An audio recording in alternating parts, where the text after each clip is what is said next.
Bienvenidos a una nueva semana en Agenda Económica PM acá en CNN Chile. En septiembre, el mundo entrará literalmente en una nueva fase económica. Esto es porque prácticamente no hay dudas de que la Reserva Federal de Estados Unidos empezará a bajar las tasas de interés después de muchos años, no solamente que las subieron durante la pandemia por la inflación, sino que manteniéndola en su actual nivel. Esto, por supuesto, tiene efectos en todo el mundo, no solamente en la actividad económica en sí, sino que también en los precios de los activos financieros. Por lo mismo, Orlando Silva nos cuenta cómo va a repercutir en los ahorros y las inversiones de las personas en nuestro país.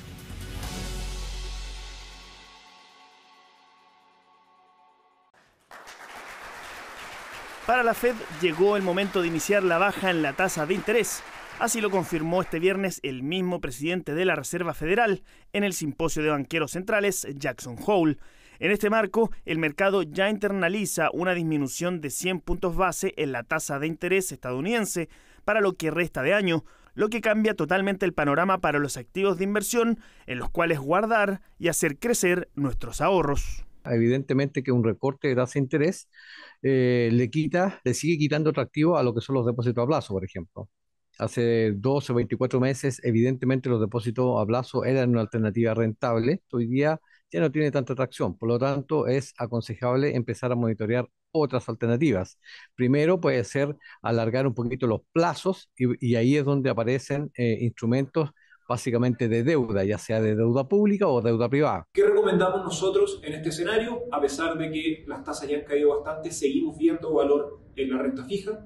Creemos que en un escenario de caídas en la inflación y de deterioro de la actividad económica hace mucho sentido incorporar la renta fija en un portafolio, y por lo mismo nuestra recomendación es tener un portafolio diversificado. Es que en un contexto donde la inflación se empieza a controlar y la preocupación pasa a ser el menor dinamismo de la actividad económica, la renta fija se vuelve más atractiva para incorporarla a un portafolio. Sin embargo, este es el proceso contrario de lo que ocurre con la renta variable. ¿Por qué yo no menciono acciones? Acá en Chile nosotros hemos visto cómo el crecimiento de la actividad económica se ha ido reduciendo en términos de las expectativas esperadas para este año, desde un 2,8 o 3% en algún caso hasta un escenario más cercano al 2,5 o 2,3%.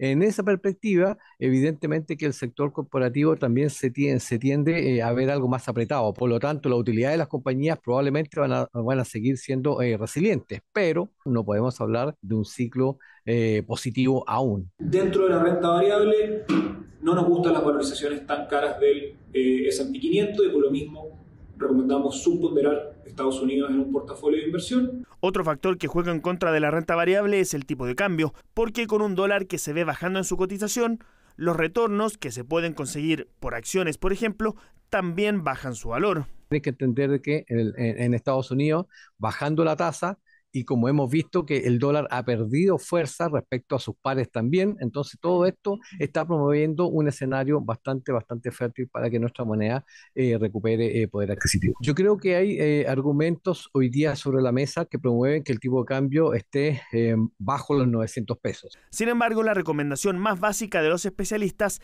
es siempre la misma. Un portafolio diversificado permite maximizar los retornos y distribuir de mejor manera los riesgos. De esa manera, sus ahorros estarán protegidos y creciendo.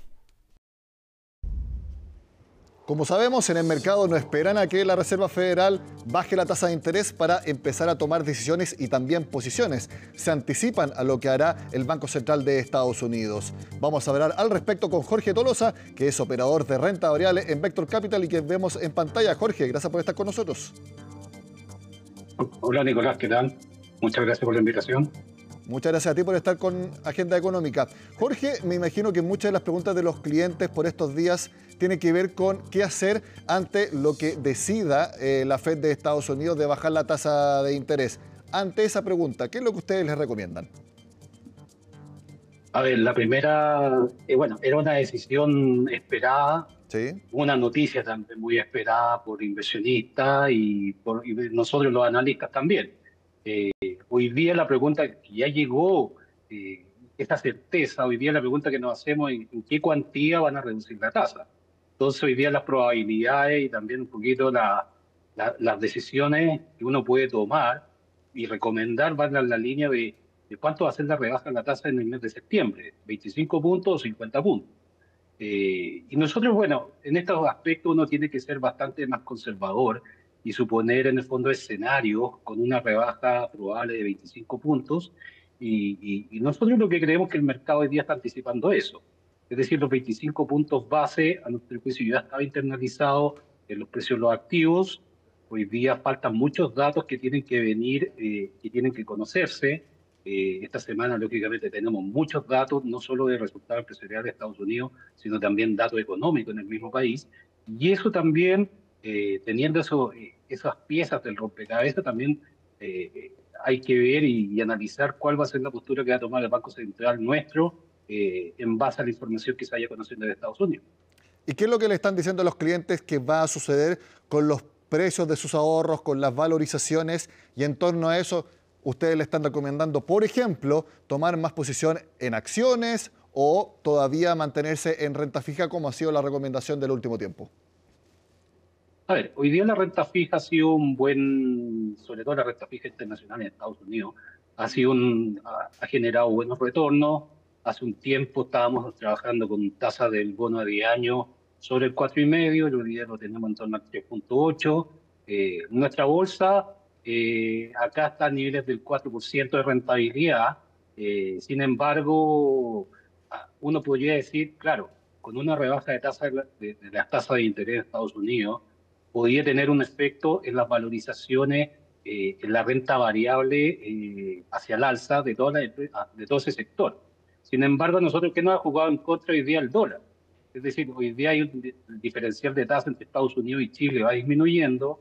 Eso lleva a que el peso, acá nuestro peso, se vaya fortaleciendo y eso se ve en la caída que ha tenido la semana pasada. Terminamos, el viernes antepasado terminamos con $9.33, hoy día tenemos 905 pesos. Y eso es únicamente producto de la rebaja de tasa, Sí, la probable Jorge, rebaja de tasa. ante eso, ¿tú recomendarías a quienes tengan posiciones en dólares que vendan? No lo mantendría porque acá no, lo que viene, o sea, acá no es solamente únicamente está la rebaja de la tasa, sino también hay un alza hoy día en el precio del cobre, niveles de 4,28, 4,27. Sin embargo, en el fondo, acá también lo que hay que ver, y por eso te nombraba anteriormente, cuál va a ser la posición del Banco Central nuestro. Porque si vemos también que acá el Banco Central empieza a rebajar la tasa de interés, lógicamente que estas brechas en el fondo se van en el fondo anulando. Entonces, también en el fondo, no solo hay que tomar como única factor el Banco Central de Estados Unidos, sino también la decisión de acá. Yo en estos momentos, yo creo que, como tú bien dijiste al inicio, el mercado, los analistas y los inversionistas tienden a adelantar estas noticias. Y a mi juicio, en el fondo, y en base a nuestras valorizaciones, nuestros modelos, el mercado tiene bastante internalizado. ¿Qué podría causar quizás que el dólar caiga más?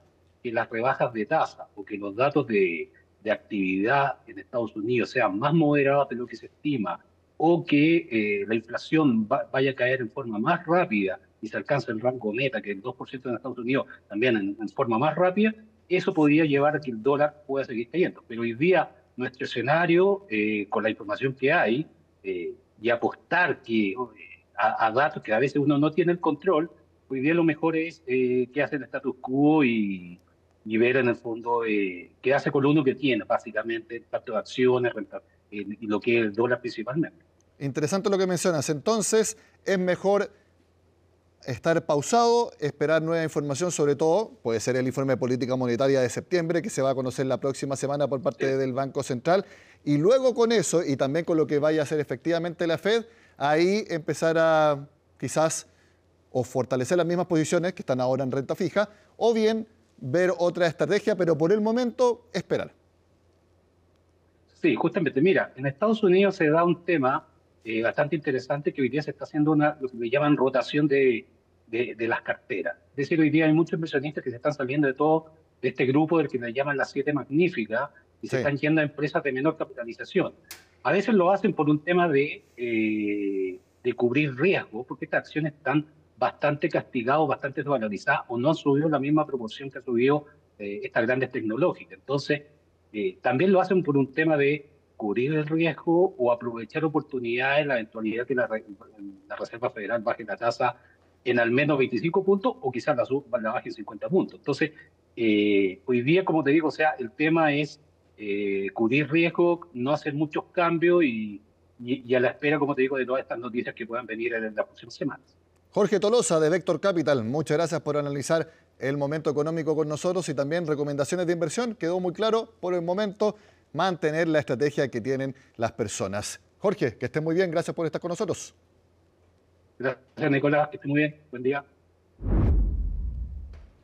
Cambiamos de tema porque hay nuevas propuestas para la reforma de pensiones, que hemos analizado bastante acá en el programa, y también debut en sociedad del nuevo presidente de la Cámara Chilena de la Construcción. Es parte de lo que nos cuenta Pilar Gutiérrez. La propuesta de reforma previsional del gobierno establece que del 6% de cotización adicional, un 2% sea de aporte reembolsable que actúa como un préstamo por parte de los trabajadores a los pensionados actuales y que sería devuelto por el gobierno en una tasa de interés de entre el 2 y 3%. Todo esto para poder mejorar las pensiones de los jubilados actuales. Sin embargo, este es uno de los temas que más preocupa a los miembros del Partido Demócratas y Amarillos por Chile, ya que la tasa de interés a la que se devuelve este préstamo es menor a la rentabilidad de los fondos. Esto entonces podría perjudicar las pensiones a futuro. Así lo explicó el presidente de Amarillos por Chile. Nosotros lo que ponemos atención es que hoy día las tasas de reemplazo son más altas, pero en el futuro pueden ser más bajas, producto del crecimiento demográfico. Y por tanto, ahí también tenemos que el gobierno tiene que presentar una propuesta que permita efectivamente que tenga viabilidad y que el 1% que están promoviendo efectivamente propenda que las pensiones en el futuro no sean bajas, que ese es el gran tema al final. Este es uno de los puntos de la reforma que debería revisarse según los miembros del Partido de Demócratas y Amarillos por Chile, y así lo plantearon en un documento que entregaron esta mañana a los asesores del Ministerio de Hacienda en una reunión. Ahí también otro de los puntos que abordan es la preocupación por el aumento del tope imponible que se plantea para aumentar el ahorro previsional, ya que a futuro las personas podrían entonces aportar un monto cada vez mayor y esto permitiría aumentar el ahorro de las pensiones. Sin embargo, acá lo que preocupa a los miembros de estos dos partidos es los efectos negativos que puede llegar a tener en el ahorro de las personas, también en la salud y el empleo. Escuchemos lo que dijo por este tema la presidenta de Demócratas. No solamente aumentar el tope imponible para efectos de pensión, sino que también para efectos de salud, y eso hace que exista menor liquidez en las personas. Y le planteamos una fórmula, la explicó latamente José Pablo Orellano, que recoge la inquietud del ministro, que es lo que ocurre con las personas que tienen renta variable y que hay meses que cotizan por bajo del tope imponible y otros meses que cotizan por sobre. Y ahí lo que se plantea es hacer una media de los 6 meses o un año, si es necesario, que permita que se eleve obviamente el ahorro de las personas. Además mencionaron otros puntos como que no están a favor de la división de la industria en lo que es la administración de las cuentas y las inversiones, y mostraron también preocupación por la estabilidad futura de las pensiones, y ahí sugieren que se instauren mecanismos como por ejemplo un seguro de longevidad. Escuchemos lo que dijo por este tema el senador Matías Walker. Queremos insistir en el seguro de longevidad, que es una idea que planteamos desde el año pasado y que el experto de la OECD recogió. Cómo poder garantizar pensiones dignas para la cuarta edad, desde los 85, desde los 90 años, plantean algunos, y que eso pueda mejorar también las tasas de reemplazo de los trabajadores hasta esa edad. Pasando a otro tema, la semana pasada también fueron las elecciones para elegir a la nueva directiva de la Cámara Chilena de la Construcción, donde salió electo como presidente del gremio Alfredo Achavarría, que esta mañana se juntó con el ministro de Vivienda y Urbanismo, Carlos Montes, para poder conversar de cómo se va a seguir desarrollando el trabajo conjunto entre el gobierno y el gremio, y también cuáles son los principales desafíos y la manera en que va a trabajar la nueva directiva. hay bastantes nuevos críticos que resolver, tenemos problemas en el lado de la vivienda privada, de financiamiento, hay que impulsar el crecimiento, la única forma que la gente pueda tener acceso a créditos para poder adquirir vivienda y sobre todo el tema de la permisología y los nuevos críticos que ralentizan los proyectos. Hay temas en el Consejo de Monumentos Nacionales, en la evaluación ambiental, que frenan mucho el ingreso de nuevos proyectos. Es el trabajo que está comprometido a desarrollar el nuevo presidente de la Cámara Chilena de la Construcción, quien deberá enfrentarse al desafío de reactivar y seguir impulsando la construcción en nuestro país. De todas formas, él va a asumir formalmente el próximo 6 de septiembre.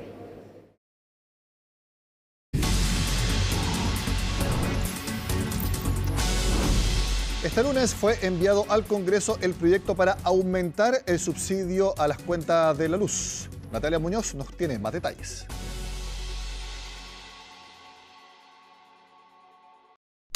Una de las acciones más comunes en nuestro día a día, pero que cada vez es más cara y ya sabemos por qué. En octubre las boletas de la luz subirían hasta 22% para pagar la deuda con las generadoras por el congelamiento de las tarifas eléctricas en pandemia. Me subió bastante. Y yo ocupo poca electricidad, pero igual casi el doble. Yo pagaba 9, estoy pagando 14. Ponen las tarifas que quieren, ahí está complicado el tema ese. Eso debería ser para todos los chilenos, independiente de su condición social. Clase media, clase alta, para todo, para las industrias, las empresas. El gobierno ya ingresó al Congreso el proyecto de ley para triplicar el subsidio con el que se busca paliar esta alza y aumentar el beneficio de los actuales 1,5 millones de hogares a 4,7 millones del 40% más vulnerable del registro social. El tiempo está en contra. Con esta nueva alza de la luz de octubre se busca despachar esta ayuda ese mismo mes. La idea es darnos el mes de septiembre para la discusión en la Cámara y posteriormente, a partir de octubre, la tramitación en el Senado. Esa es la planificación original. Es que se tenía previsto ingresar el proyecto hace casi un mes atrás, pero con los extensos cortes de suministro al inicio de este mes, los parlamentarios decidieron incluir normas para duplicar las multas para las empresas distribuidoras de electricidad y también las compensaciones para los afectados. Con el sentido de urgencia que llegue, ojalá, a mitigar las alzas de octubre. Se lo digo sinceramente. Nosotros no vamos a actuar desfasados ni divorciados de lo que pasa en la realidad. La gente necesita subsidio, las pymes también, la clase media, ojalá. Sabemos las complejidades que tiene este proyecto, porque tiene distintos ítems de recaudación que han ido o van a afectar probablemente a sectores, y eso nosotros lo vamos a tratar de llevar lo mejor posible en la discusión.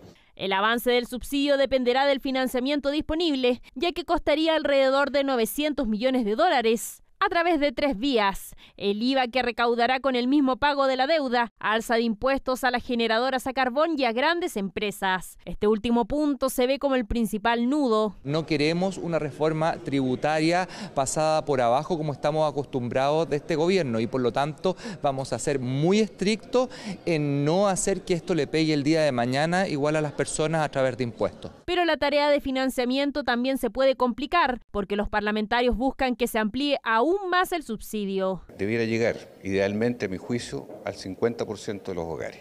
No pierdo la esperanza, porque ningún proyecto entra como sale. Pedimos que se incluyera al 60% más vulnerable, es decir, llegar a la clase media, aquellos que hoy día además son pymes. Otro punto que podría retrasar el debate son las medidas que se ofrecen para las pymes. Si las pymes no son consideradas, como no lo estaba haciendo la propuesta original del gobierno, es absolutamente contraproducente. ¿Qué sacamos con subsidiar al 40% de la población por un lado, si por el otro lado esas mismas personas, muchas de ellas trabajan en las pymes? Buscar alternativas de generación de electricidad, y esperamos que esto tenga la mayor premura, tanto en lo de hoy día como en lo de mediano y largo plazo. El proyecto comenzará a discutirse este miércoles y el gobierno espera que sea despachado de la Cámara a finales de septiembre y del Senado a finales de octubre, mes que también se concretará la segunda alza de la luz y que comienza la segunda convocatoria al subsidio.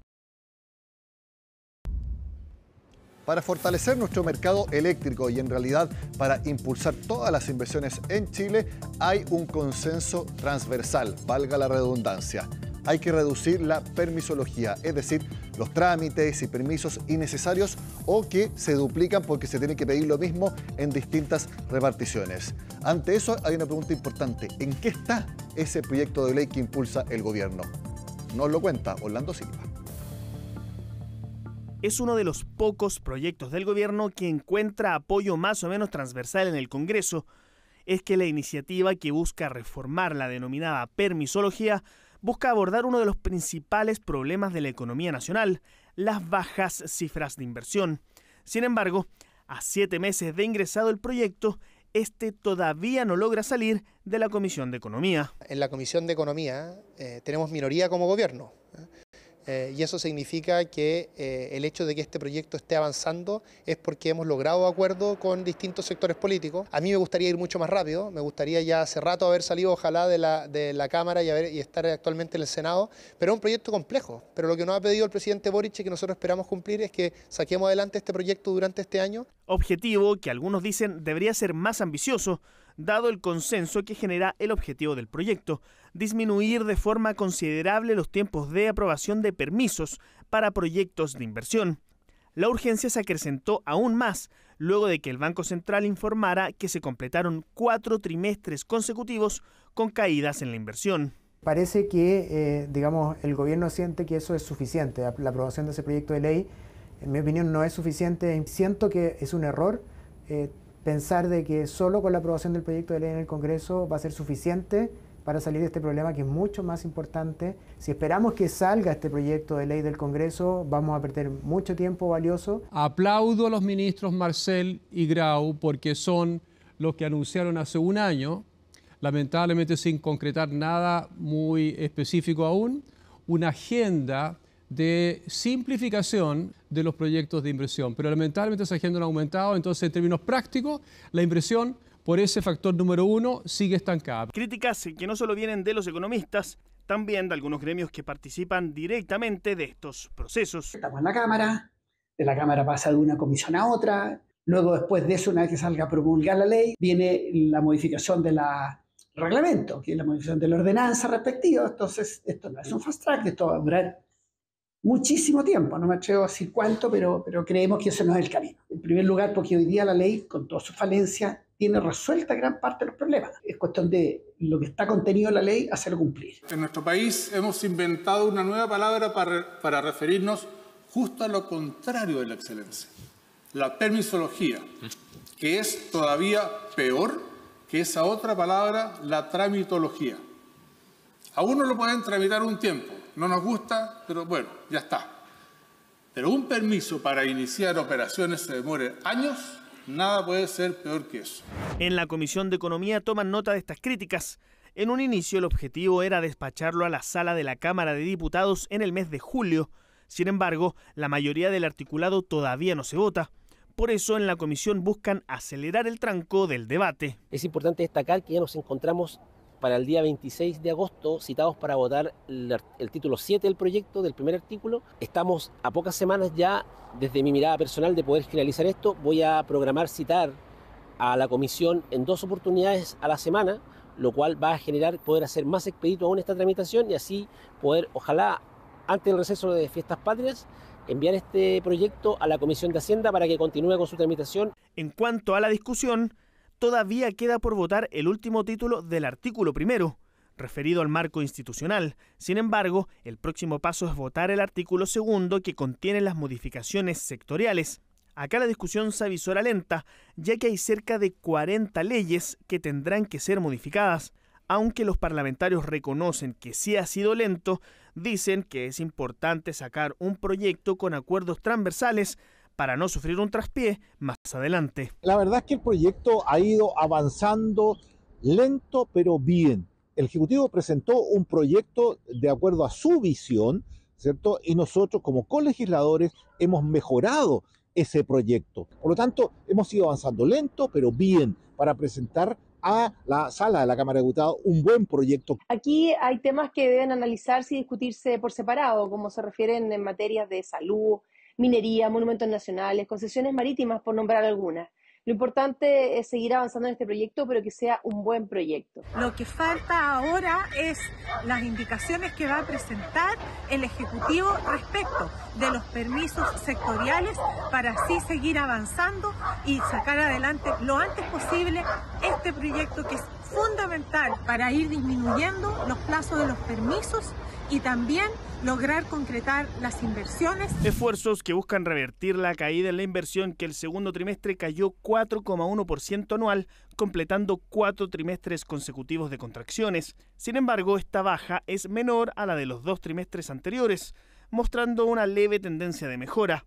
De todas formas, el debate legislativo para revertir de forma definitiva estas cifras se retomará a partir de este lunes. De esta forma terminamos la agenda de este lunes. Sigan con nosotros acá en CNN Chile.